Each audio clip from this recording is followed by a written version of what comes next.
How to send music in Instagram DM. Now, in this very quick video, I'm going to show you how you can send music using your Instagram DM. This is very simple.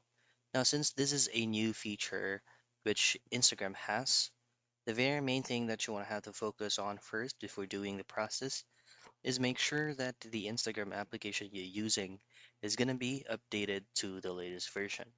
If the update button is visible right here while searching on Google Play Store or any app store that you use, make sure that you hit on that because it will automatically update by itself. Next is, of course, pull up and open up your Instagram application and make sure that you're logged in. Access your Instagram DM at this center option and then choose on that specific friend where you will be sending the music to. Now, under the message tab, just simply tap on the sticker icon and then you will see three options here, such as AI stickers, cutouts, and then music. Choose on music. Choose on the specific music that you would like to be sent, and once you tap on that, it will automatically be sent it to your friend. And that's it. That's how you send music in Instagram DM.